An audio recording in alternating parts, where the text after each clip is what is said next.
I don't think my mother and father, they had so much on their mind and trying to earn a living and trying to feed us and trying to take care of us, that they didn't have time to push us in our education.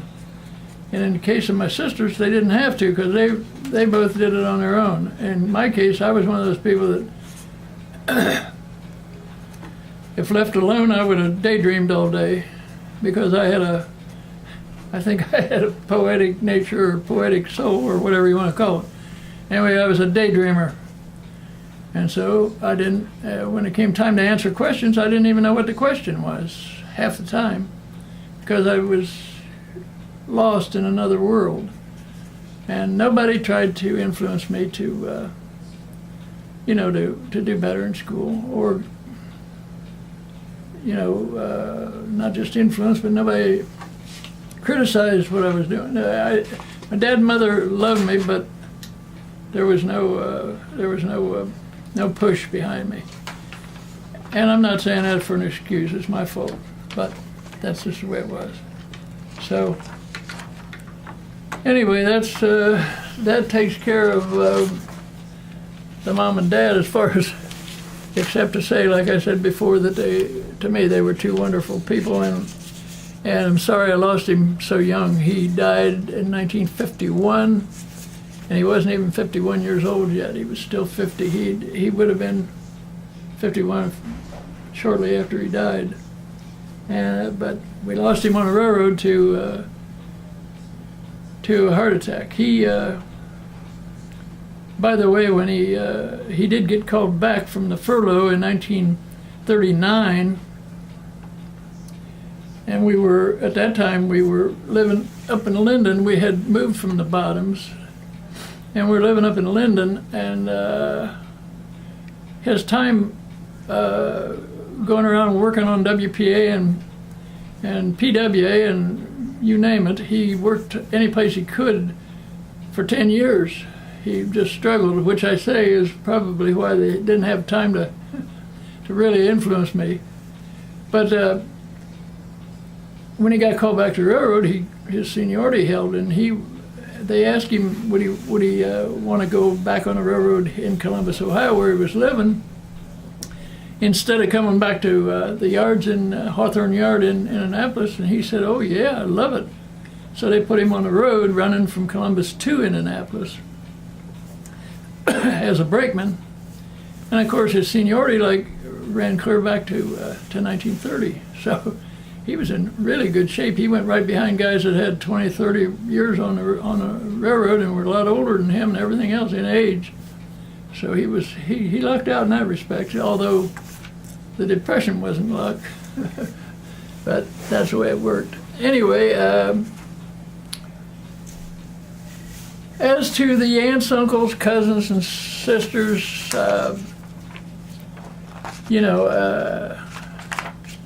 that's, Paul said that he'd like for me to tell him some things about my favorite aunts and my cousins and sisters and uncles. And the only thing I can tell you is that I had a lot of enjoyment out of all my mother's sisters and their husbands as well, because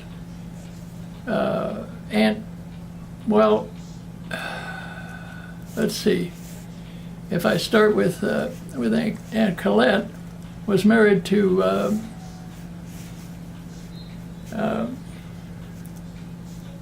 she was married to Leonard Cook. Now he was Italian, and Aunt Catherine was married to Louis Petty, who was Italian, and they were cousins. Both boys were cousins. So my oldest aunt,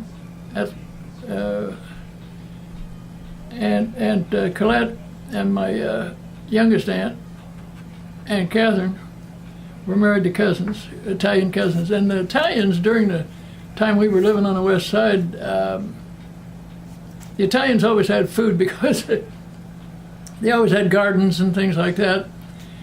And their money was, the rest of their money they could spend on meat. So they could make spaghetti and they could make all kinds of good stuff. And the Italian women in the family that ran, like Aunt Colette's mother-in-law, Missa Cook, she always fed this poor little Irish kid. She would feed you, munge, munge. You know, you got to munge. Put some meat on your bones. And I thought she was wonderful because of that. And her kids, I played with her, with my Uncle Leonard's younger sisters, Minnie and Elsie, and well, I think Minnie and Elsie is who I remember. And then of course he gave me a job. He was a dispatcher for Northway Cabs, and he gave me a job wiping cabs. And that's, when the cabs would come in on a shift to change drivers, the guys that were driving them would pay kids that were standing there with rags to you know, wipe all the dust off of them. So we and they would give you 10 cents to a quarter, and you know, you could make a couple of bucks a day. So anyway, we had fun doing that. And then the other thing was the Italians, Uncle Leonard's and Uncle Louis', Uncle Leonard's cousins, the Acasellas, and Uncle Louis' brothers, the Pettys.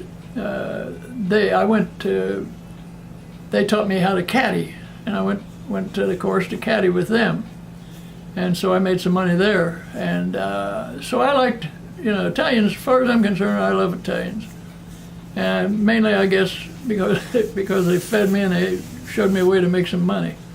But anyway, also they showed me how to gamble, and sometimes I lost my money. But anyway, then there was my cousins.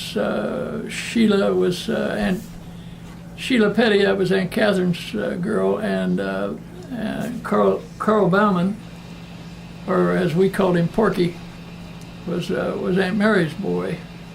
And Aunt Colette never had any children, but those two were, you know, we were pretty close with them when they were young. But as they grew, nowadays we talk to them still, but once in a while I'll call Sheila and talk to her. I haven't called Carl, my cousin Carl, for a long time, but I did like his dad. His dad, Uncle Carl, was a man's man. I mean, he taught me about how to shoot a shotgun on you know, like on 4th of July and all that kind of, all those New Year's and all that.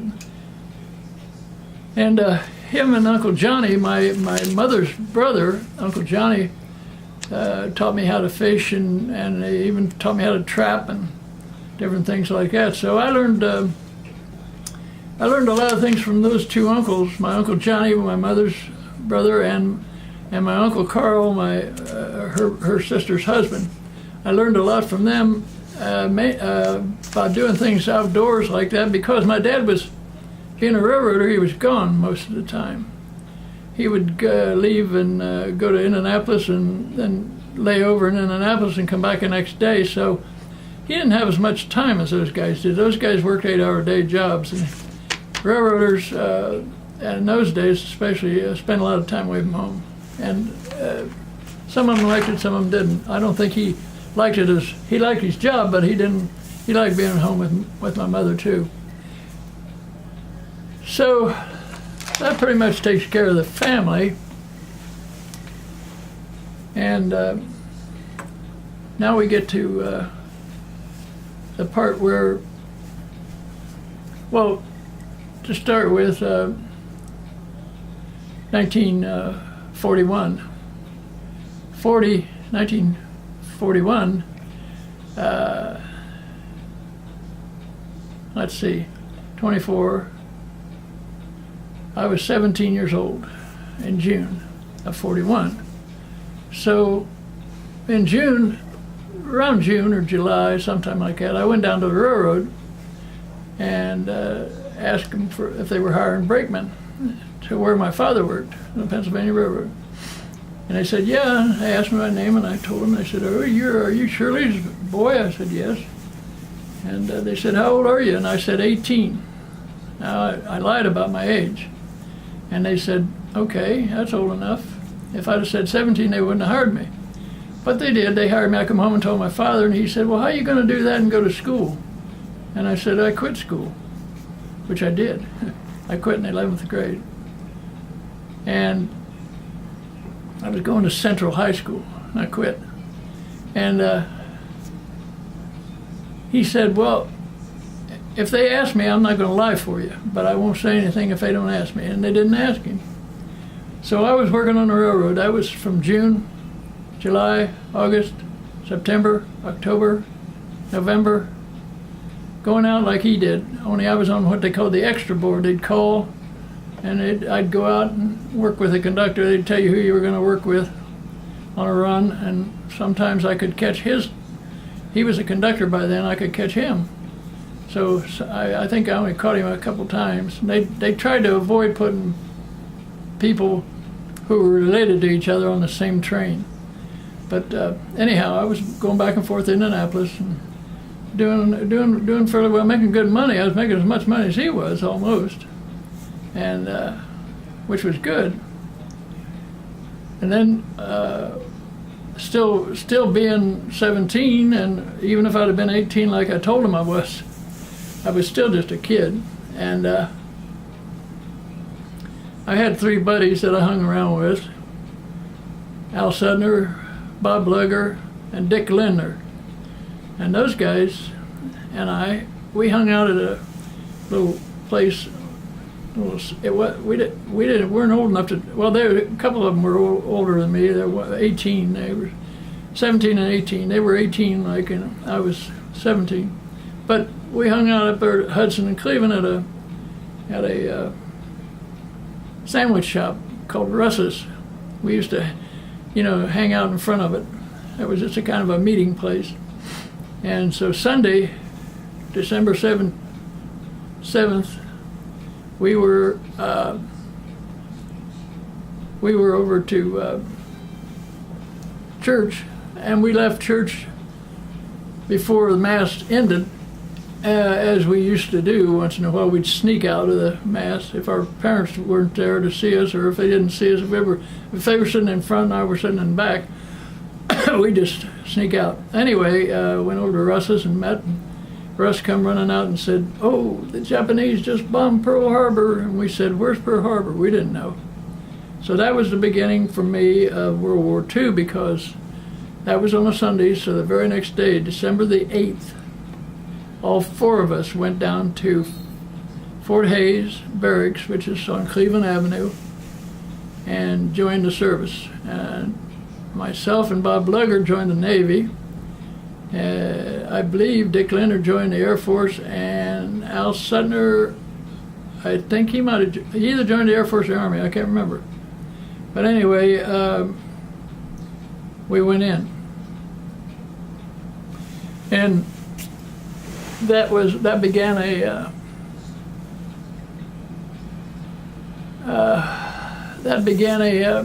quite a time in my life. Matter of fact, I was in the service 3 years and 2 months. And 26 months of that time I was in North Africa, or as the French would say, Afrique du Nord. I went from Columbus to Great Lakes Naval Training Center, and with Bob Lugger. And when we signed up with the Navy, we asked them if they'd keep us together, and they said they would. Just to show you how it works sometimes, I never saw him after boot camp, because he went to the West Coast and I went to the East Coast. First thing I did was when they ask you to pick what you'd like to do, not that you'll necessarily get to do it, but he picked Naval Air. I wish I had him now, but I didn't. I picked radio, and they sent me to Northwestern University to go to radio school. I should have known better, but nobody told me that. I thought all you had to do was sit and talk on the radio, like the movie Hello Vietnam and all that. I thought that was a fun thing for me, but you had to learn how to take them apart and fix them, and you had to learn the theory and everything. I just couldn't do it. So I was still the kind of guy who wasn't interested in getting deep down into education, especially the figures, too many figures for me. So that